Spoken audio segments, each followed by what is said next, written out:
Hi, Amy. Kindly head straight over to the ISA restaurant across from the station. The entire family is waiting for you here.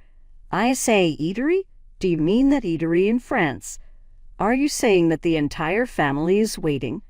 I did, in fact, reserve the space. I also extended an invitation to family members who are typically unable to attend. I will use your credit card to cover the approximately $20,000 fee. Please move quickly. My husband James hung up the phone after saying that.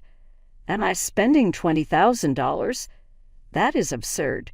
To be honest, I wasn't surprised, but I just stood there in shock. My husband's stupidity astounded me. He doesn't understand at all. My spouse is putting himself in a bad predicament, even though he has everything under control. And I really am considering pushing him over the edge. I walked out of the house after thinking that. After 20 minutes, I reached the ISA restaurant. James, who was waiting by himself, gave me a spooky smile that was out of place in the upscale eatery. He claimed that the family members had already moved into a different room and were speaking with pride.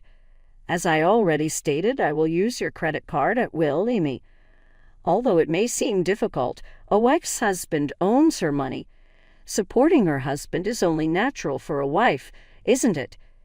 You have nothing to complain about, do you? I couldn't speak. This was utterly stupid. James claims that 25 family members had assembled, and he had arranged for a pricey dinner that cost $800 per person. The French eatery ISA is well known for providing excellent food at affordable costs.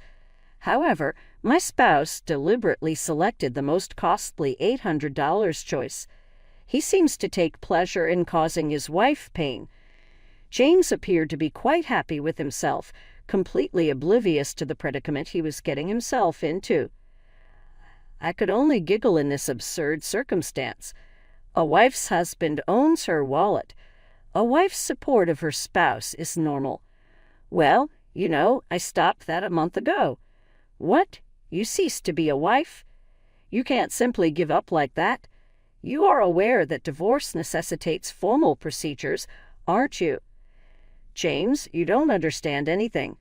If you did, you wouldn't have reserved such an expensive place. How do you plan to pay without money? Are you planning to dine and dash? I would never do something so foolish. Let me say it again. I'm going to pay with your credit card. If you don't like it, I'll really make you stop being my wife. Right after he said that, I pulled out a document and shoved it in front of him.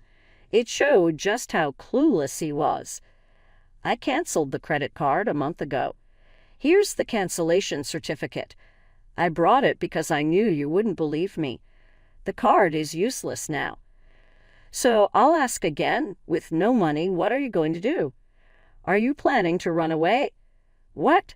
I can't use your credit card? That's impossible. That cancellation certificate must be fake. After all, the credit card I took was from your purse. If it was really canceled, why would you keep it in your purse? So you're not even hiding that you took it from my purse. I left the canceled card in there because I thought you might try to steal it. You were completely tricked. Poor thing. Amy, what's with that attitude? It's not acceptable for a wife to speak to her husband like that.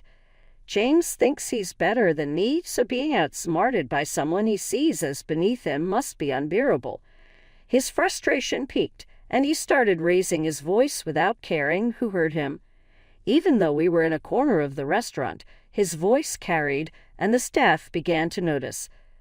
The place started to buzz with whispers. Looking around, James quickly forced a smile and tried to calm things down, acting like everything was fine. But the whispers didn't stop. James's face turned red with embarrassment. But compared to what was coming, this was nothing. Soon after, my in-laws came over to me. It seemed James's loud voice had reached the relatives as well. James, what are you doing? The relatives are all shocked. You're disturbing other guests, too. Look, everyone is watching. I just got a little excited. It's nothing serious, so don't worry. It seemed my in-laws hadn't caught the details of our conversation and looked confused, but they didn't say anything more. James was smiling slightly, trying to smooth things over, but he was probably relieved inside that his parents-in-law had shown up. He only shows his true self to me, especially since he works for the company his father runs. In front of him, James always pretends to be the perfect husband. I also looked shocked, just like my in-laws. But James gave me a stern look and silently warned me, "Don't say anything unnecessary. I won't forgive you if you do." I could feel the pressure from him. He has always tried to scare me and control me with force. I used to be afraid and would do what he wanted, but this time I couldn't take it anymore. James inviting the relatives turned out to be the perfect chance to show everyone his true colors. I started talking to my in-laws about who was going to pay the bill. James planned to use my credit card, I explained. He took the card from my purse and reserved this restaurant without asking me. My in-laws were shocked. That credit card was actually canceled a month ago, but James doesn't know that and was planning to use it anyway. He doesn't have any money, so how does he plan to pay? "Wait a minute, Amy," they said, confused. "Are you saying James took your card and planned to pay for today's meal with it?" James said he would cover the cost, which is about $20,000. But if what you're saying is true, was he really planning to make you pay $20,000?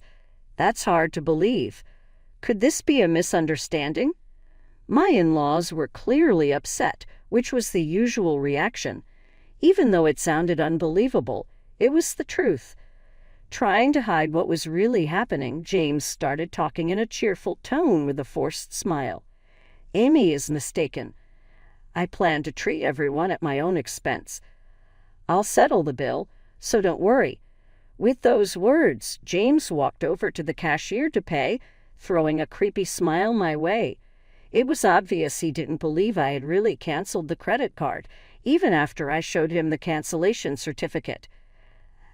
After a while, James returned with a smile, and my in-laws seemed relieved that the payment had been taken care of. But I could sense James's tension.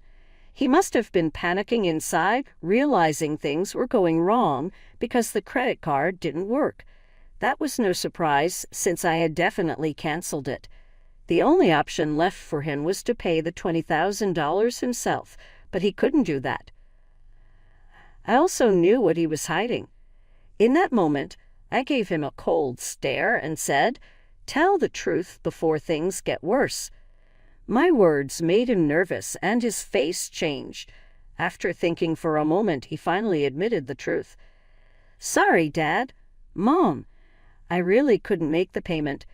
Amy's credit card was actually canceled." "Is that true? Were you planning to use Amy's card to pay?" his parents asked. "It's a misunderstanding," he tried to explain. "It's true, I intended to pay today's expenses with Amy's credit card, and I had discussed this with her. I was just shocked to find out the card was already canceled. I apologize, but I'll have to ask for help to cover this myself. Promise I'll repay you."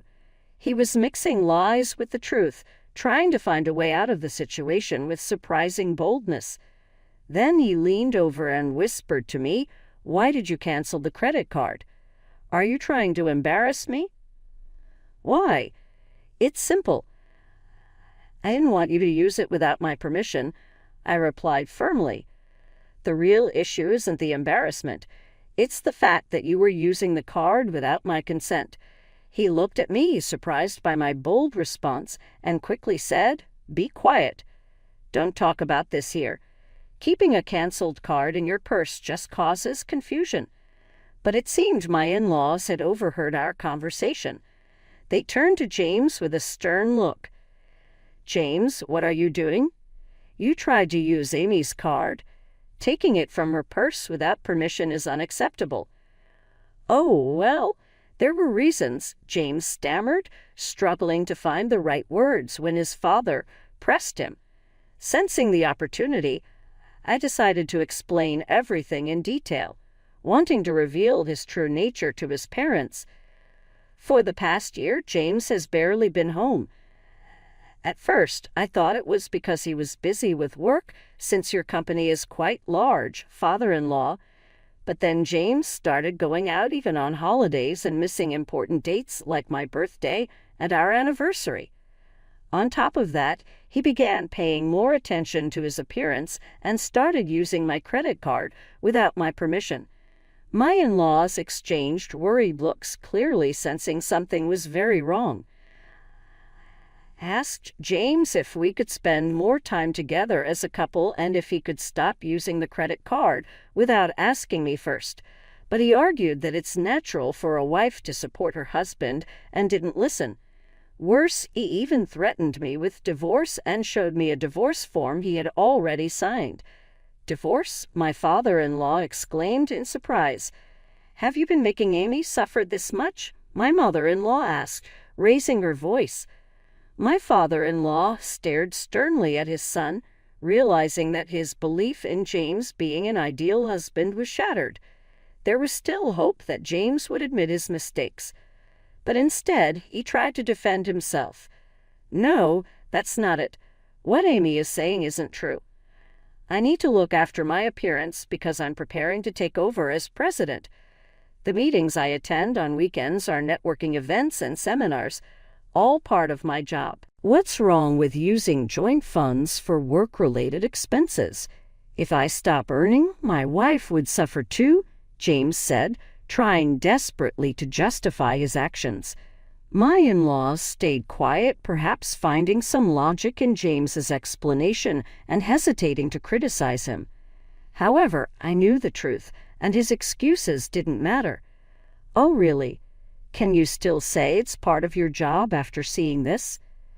I said, deciding to show more evidence to my in-laws. From my handbag, I pulled out a document that listed dates, store names, and amounts spent. "What is this?" they asked. "This is a credit card statement. As you can see, it shows purchases of luxury items for women. Why would you buy things like that?" I asked, holding up the document. James quickly tried to grab it from me, but I moved his hand away and looked at him, demanding answers. "Why did you buy luxury items for women with my credit card? Cosmetics and jewelry aren't needed for your job, are they? Can you explain this? Those were gifts for the women at work for their birthdays. It's important to be liked by women in business, you know." "The expense was necessary," James said, sounding unsure. His explanation was confusing, but considering his position at work, there might have been some truth to it. Saying it was for birthday gifts might seem reasonable. But this time his parents didn't believe him. Whatever the reason, the fact remains you used Amy's card without permission. If it was really necessary, you should have talked it over with her. Buying luxury brands just because female colleagues asked for them doesn't seem believable. "I'm sorry. I apologize for using my wife's card," James finally admitted. "I promise I'll never do it again. Please forgive me," my husband pleaded, making an apologetic gesture toward me and his parents. However, my father-in-law's anger didn't fade easily. He sternly warned my husband, "Just because you're married doesn't mean you can use someone else's credit card without permission. And since the amount is significant, make sure to pay Amy back for the money you spent." "All right, I'll refund the money," my husband said, looking downcast and appearing thoughtful. But I wasn't convinced. Did he really think I didn't know he was still hiding something? This was just the beginning of the real challenge.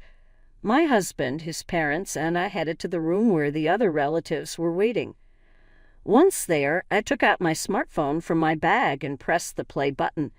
The sudden sound surprised my husband, and he stared at me in disbelief, his face quickly turning pale. The audio was a conversation between him and a woman where he was insulting me, and the woman was saying, "Hurry up and divorce your wife." The family members around us were shocked by what they heard. "James, who is this woman?" I asked. "Oh, well, my husband desperately searched for an excuse. His parents glared at him angrily, and the relatives were horrified by the situation. My husband was now facing another crisis right after the credit card issue, without a moment to recover. "There's no hiding it anymore. You're having an affair, aren't you?" I said firmly. My husband started sweating and quickly shouted, "That's not true. I'm not having an affair. It was wrong of me to speak badly about you, but she's just a friend, and we were just hanging out. By the way, when did you record this?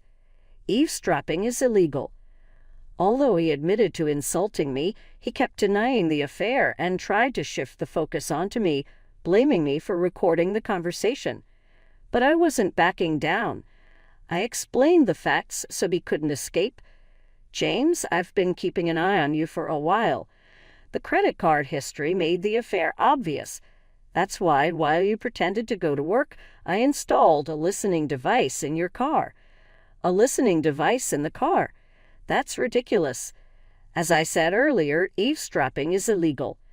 Do you understand that?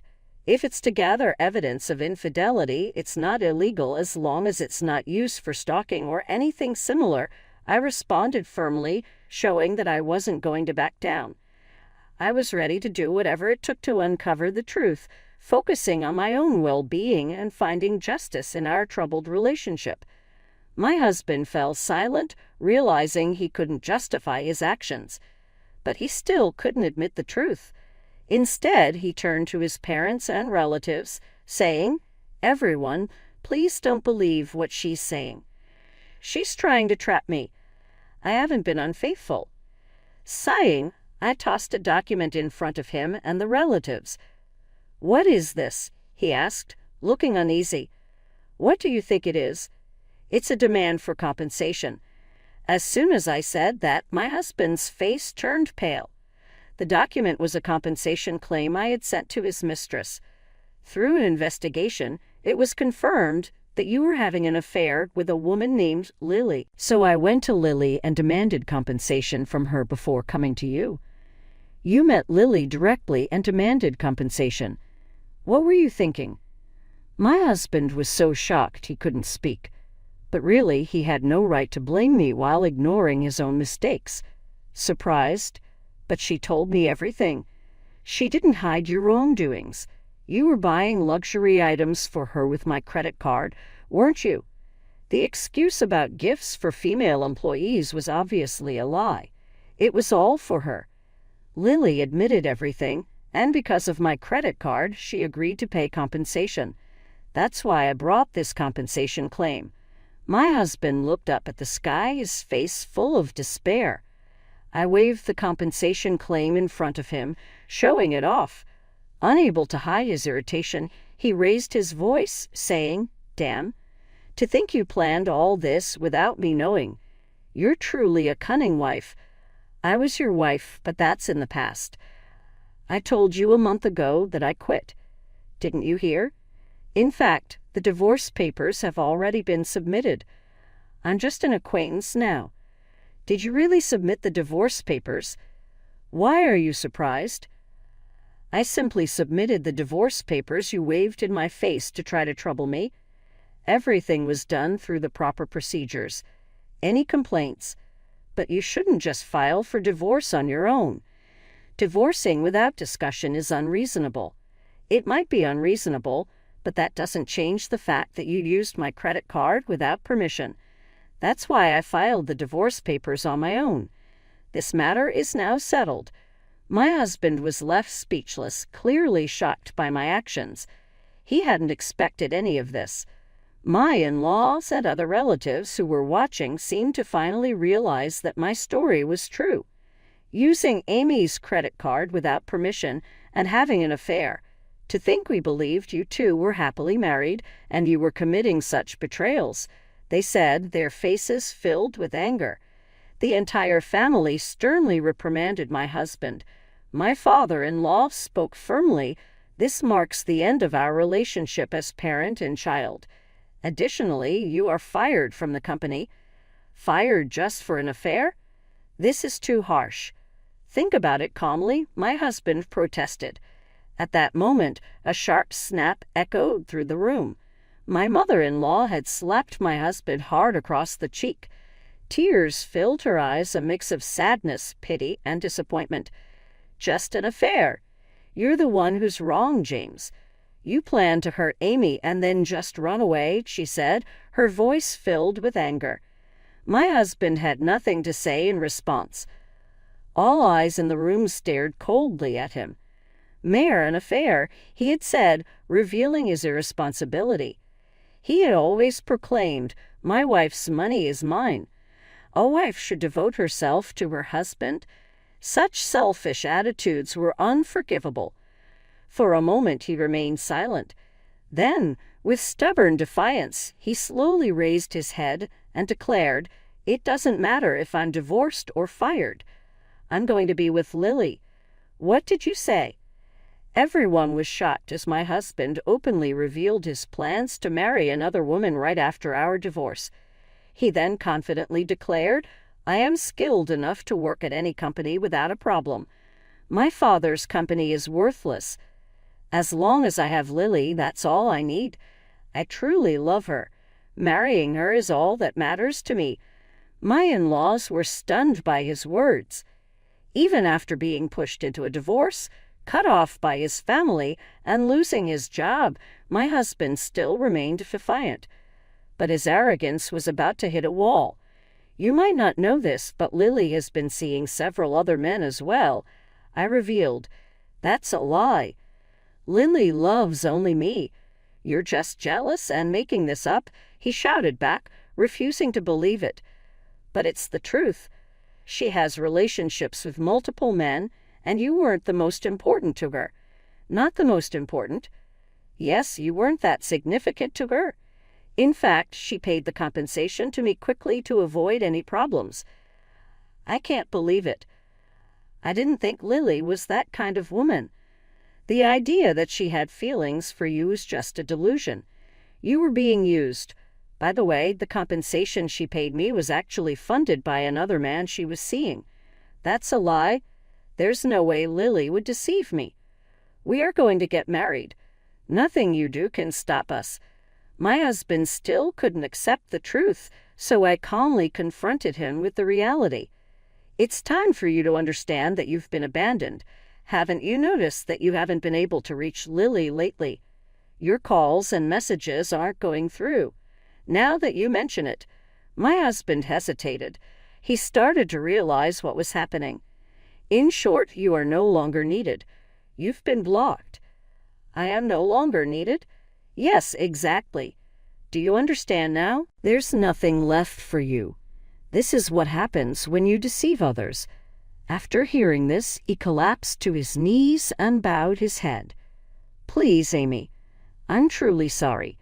Please forgive me," he pleaded. It seemed he finally realized his situation. "Please reconsider the divorce. Please reverse the firing," he begged, bowing repeatedly to me and his parents. But everyone had already moved away from him. "It's too late for apologies now. I will demand a fair division of our property and the money you wasted using my credit card. A person like you is just a nuisance to any organization. If you think you can work somewhere else, go ahead and try. It will be worthless. Please don't leave me like this. I'm reflecting on my actions. Can I have just one more chance?" He continued, his voice filled with tears. He appealed to his father, but my former father-in-law, having given up on his son, ignored him and hurried out of the restaurant. His wife followed, and the relatives also began to leave, showing no further interest in my husband. "Well, I'll settle the payment then," I said. "What? You're paying the $20,000? He asked in disbelief. "Of course. I'll bill it later," I replied with a sweet smile. He muttered something as he collapsed onto his knees. Today, because of my retaliation, became the most painful day for him. However, this story is not yet over. His ordeal will continue. After the incident, I returned to my parents' house.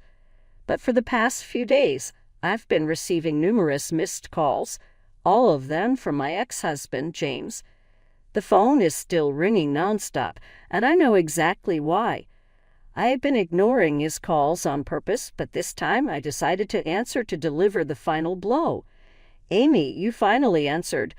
Please help me. I'm really in trouble," James pleaded. "It sounds like a tough situation. What happened? Are you trying to escape debt collectors?" I asked calmly. "What? How did you know that? Did someone tell you?" he replied, shocked. "No, I found out on my own. James, you've racked up a lot of debt, haven't you?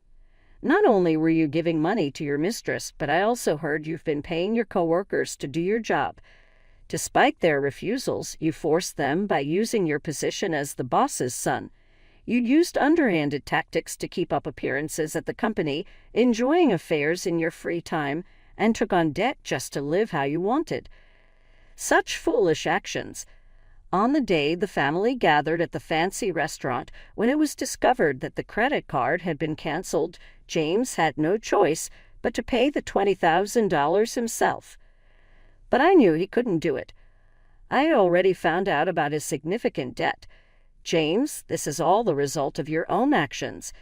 But you're capable, aren't you? Leaving your father's company shouldn't be a problem, right?" "Well, the truth is I haven't found another job yet. All my interviews have been unsuccessful, and I'm being chased by debt collectors. It's wearing me down mentally," he confessed. "That's exactly what I expected from someone who pushed their work onto others to make themselves look good. Even if you find another job, it won't last. Don't you get that?" My words hit him hard, and he couldn't respond. Unless he reflects on his actions and changes his ways, he'll keep making the same mistakes over and over. If things continue like this, he'll only face more misery, even without my intervention. "Amy, I truly regret everything. I should have valued you more and worked sincerely at my father's company, but I neglected all that. I'm genuinely sorry. Won't you consider starting over with me?" he begged. I must say it's impossible to try again. Some behaviors are unacceptable, but I think individuals can change. You not only lied to me, but also to a lot of other people who had faith in you. For it, you must pay the price. Naturally, you shall also pay back the money you misappropriated and the property division in full. There is no way to escape. I hung up the phone coolly after hearing the quiet on the other end. My former in-laws gave me more details regarding James's recent circumstances 10 days later. As anticipated, he was unable to secure a steady work and ultimately turned to his family for assistance. "We're family, so I need aid. Is it acceptable that your son ended up this way?" he begged frantically. It was annoying to watch him disregard and mislead his family and friends, then turn to them for support when he needed it. I have always observed his self-centered behavior. James has been able to live comfortably thanks to the support and assistance of others around him, but I've never heard him thank them. I would never have gotten married if I had known his genuine character beforehand. I sincerely regret going through everything by myself without seeking guidance from anyone. My future might have been different if I had contacted my in-laws or other family members sooner. I'll be more truthful with myself going forward, and I want to get stronger and more focused. It's time to bid farewell to the less resilient me and move forward with a strong commitment into a fresh start.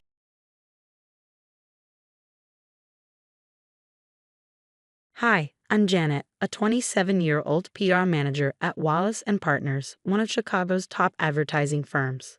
Life has been a roller coaster, especially since my dad decided to remarry when I was 15. That's when everything changed, and not necessarily for the better. Sweetie, I think you'll really like Margaret. She's different from the other women I've dated, Dad said, trying to reassure me before their wedding. I wanted to believe him, I really did. Margaret seemed nice enough. But her daughter, Catherine, that was an entirely different story. I threw myself into independence as soon as I could. Moving out of the family home at 18 was my first taste of real freedom. I got my own small apartment in downtown Chicago. It wasn't much, but it was mine. Dad helped me move, while Catherine stood in the doorway with her arms crossed. Must be nice having Daddy support you all the time, she said, flashing that fake smile of hers. I worked 3 jobs through college to afford this, I snapped back, but she had already walked away. 2 years ago, everything changed when I met Martin Phillips. It was just another client meeting, a presentation on a marketing strategy for his software company. I love how you break down complex tech into something anyone can understand, he said after my presentation. Well, I love how you didn't fall asleep during my PowerPoint, I joked. His laugh was genuine, and something clicked. Would you like to grab coffee sometime to discuss the campaign? He asked, trying to sound professional. I'd love to discuss the campaign, I replied, though we both knew it wasn't just about work. Our first date turned into weekly dinners, then daily phone calls. Before I knew it, we were planning a future together. Martin's proposal at Lakeside Restaurant, my favorite spot in Chicago, was like something out of a dream. Janet Anderson, you've turned my world upside down in the best way possible, he said, getting down on one knee. Will you marry me? I couldn't say yes fast enough. Dad was thrilled. My baby girl's getting married, he exclaimed, pulling me into a tight hug. Margaret smiled politely, but Catherine rolled her eyes. Congrats, sis, she said, voice dripping with sarcasm. Hope this one works out better than your college boyfriend. I've always tried to keep the peace at family gatherings, usually held at Dad and Margaret's house every other Sunday. Janet, honey, you've barely touched your food, Dad would say, always noticing how tense these dinners made me. Just busy with work, Dad, I'd reply, avoiding Catherine's smirking gaze across the table. Martin has been my rock through it all. You don't have to put up with her attitude, he told me one night after an especially strained dinner. She's family, technically, I sighed. Besides, I've worked too hard to let her drama derail my life. But Catherine's drama had a way of creeping into my life anyway. You'll never guess who just got hired at First National. My best friend Patricia texted me one morning. I nearly choked on my coffee when she followed up. Catherine, the same bank that handled all my company accounts. This can't be a coincidence, I told Martin over dinner. She's applied to 3 places I have connections. Maybe she's just trying to what? Ruin everything like she did at Marshall & Co. I interrupted, flashing back to the nightmare of missing emails and lost client contacts when we briefly worked together 2 years ago. My phone buzzed with a text from Grandma Rose. Sweetheart, I know times are tough, but I need that $5,000 back soon. What money? I called her immediately. Catherine said, oh dear, maybe I'm confused again, Grandma stammered. The next day at work, my assistant Jackie rushed into my office. The Thompson account transfer failed again. The bank says there's a hold on the transaction. For the 3rd time this month, I muttered, already dialing the bank. First National Bank, Catherine speaking. How can I help you? I hung up immediately and called the branch manager instead. Later that week, during engagement party planning at Dad's house, I caught Catherine scrolling on her phone with a smug grin. While I was showing Mom my venue ideas, Catherine sauntered over, smirking. Oh, by the way, she chimed in, isn't that the same place where your ex had his engagement party? You know, the one who dumped you for his secretary? That never happened, I snapped. I've never even been engaged before. Really? That's not what you told Aunt Carol at Christmas, Catherine said innocently, her fake smile firmly in place. Mom looked confused. Carol wasn't even at Christmas dinner, I pointed out, steering the conversation in another direction. Remember when Martin and I first met? Catherine's smirk faded, but I kept going. She actually tried to ask him out right after our first date. That's not true, Catherine protested. I was just being friendly. Besides, everyone knows how you love playing the victim. Later that evening, I was reviewing my client files when something odd caught my attention. Martin, I called, motioning for him to come over. Look at these transaction dates. Every delayed payment, every system error. It all started after Catherine began working at the bank. Have you documented everything? Martin asked, shifting into lawyer mode. Every single incident, I replied. But it's not just work. Look at these texts from family members. I showed him a series of messages, all referencing conversations I'd never had, promises I'd never made, and money I'd supposedly borrowed. She's been playing a long game, Martin said, scrolling through the evidence, turning your family against you and sabotaging your career. Before I could respond, my phone buzzed with another text. This time, it was from my cousin Rachel. How could you tell everyone about my husband's rehab stay? That was private. I began typing a reply, then stopped. What was the point? Catherine had spent years weaving this web of lies, and now I was stuck in the middle of it. The engagement party is in 2 weeks, Martin reminded me gently. Maybe we should consider changing venues. No, I said firmly. I'm done letting her control my life. Let her try something this time. I'll be ready. Little did I know how far Catherine would go to ruin my special day. This is officially the best day of my life, I whispered to Martin as we greeted guests in my father's elegant garden. The spring air was crisp, and everything looked magical. Miss Anderson, a stern voice interrupted. I turned to see 2 police officers standing at the garden entrance, holding papers. We have a warrant to search the premises, one of them said. My heart stopped. There must be some mistake. We received a report about stolen jewelry valued at $50,000. Your grandmother's heirloom collection, the officer explained. Catherine stood behind them, dabbing at her eyes with a tissue. Fake tears. I didn't want to believe it, she sniffed. But when Grandma told me her jewelry was missing. What? I haven't even been in Grandma's room. My voice cracked as I glanced at Martin's investors huddling together, whispering. Let's take this inside, Dad suggested, his face ashen. The theft reportedly occurred during last Sunday's dinner, the officer continued. That's impossible, Maria, our housekeeper of 20 years, interrupted from the doorway. Stay out of this, Maria, Catherine snapped. No, I won't. Maria stood taller, her voice firm. Officers, you need to see something. She led everyone to the recently added security room.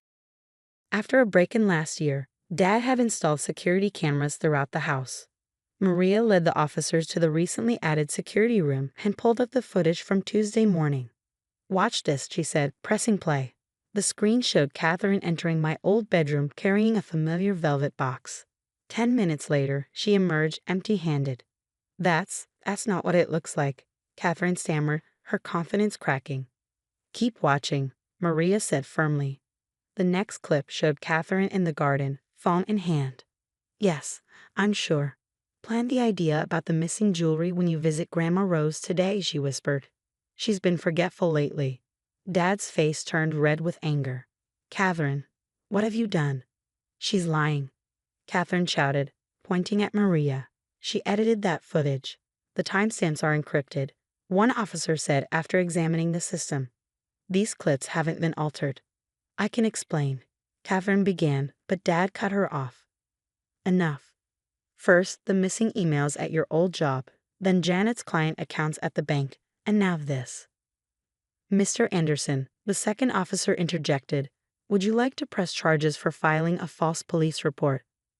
Dad looked at Catherine, years of denial finally crumbling. Yes, I would. Daddy, please, Catherine wailed. She's not even your real daughter. The room fell silent. Then Maria stepped forward, her voice calm but resolute. There's more, she said, pulling a stack of papers from her bag. When I was cleaning last week, I found these in Catherine's desk. She handed over a pile of documents, copies of transactions, email exchanges, and a detailed timeline of Catherine's sabotage. Catherine lunged for the papers, but the officers held her back. You had no right to go through my things, she screamed. Later that evening, Martin and I sat in the quiet garden. He squeezed my hand. You okay? He asked softly. Actually, yes, I said, a weight lifting from my chest. For the first time in years, I feel like I can breathe. 3 months after the engagement party, Catherine's schemes unraveled spectacularly. Have you seen this? Patricia announced, dropping a newspaper on my desk. The headline read, Bank employee arrested in major fraud scheme. The audit revealed everything, I told Martin over dinner. She'd been stealing from elderly clients' accounts for months. Grandma Rose wasn't her only victim. My phone buzzed with a text from Dad. Turn on Channel 5 now. The news anchor's voice filled the room. Former Marshall & Co. employee arrested for selling company secrets. Sources say the investigation began after an incident at a family engagement party. Karma really said, hold my beer, Martin joked. The next morning, Mom called me, her voice shaking with tears. Janet, she sobbed. I found Catherine's diary. She documented everything. Every lie, every scheme. She even wrote about sabotaging your college scholarship interview by calling in a bomb threat. My breath hitched. The scholarship I lost. That forced me to work 3 jobs through college. I'm so sorry, Mom whispered. I should have seen it. We all should have.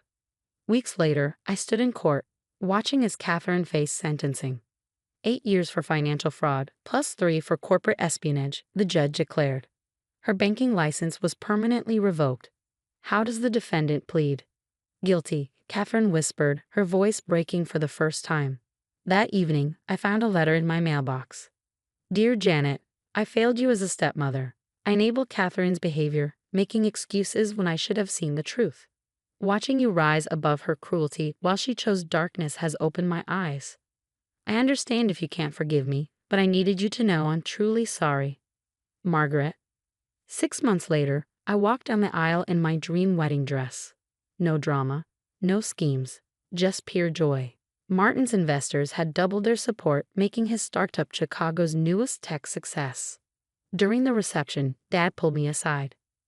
You know what Catherine said at her sentencing? He asked. What? She said, I had everything, but I couldn't stand that Janet had more. She never understood that what you had was earned, not given. I looked around at my real family, Patricia twirling on the dance floor, Maria dabbing happy tears, Grandma Rose beaming with pride, and Martin, my rock through it all. Martin leaned in, ready to start our drama-free life. Actually, I said with a smile, I'm thinking of starting a support group, helping others spot toxic family members before it's too late. He grinned. That's my girl, always turning poison into medicine. How would you have handled discovering your stepsister was sabotaging your career and manipulating your family? Share your thoughts below.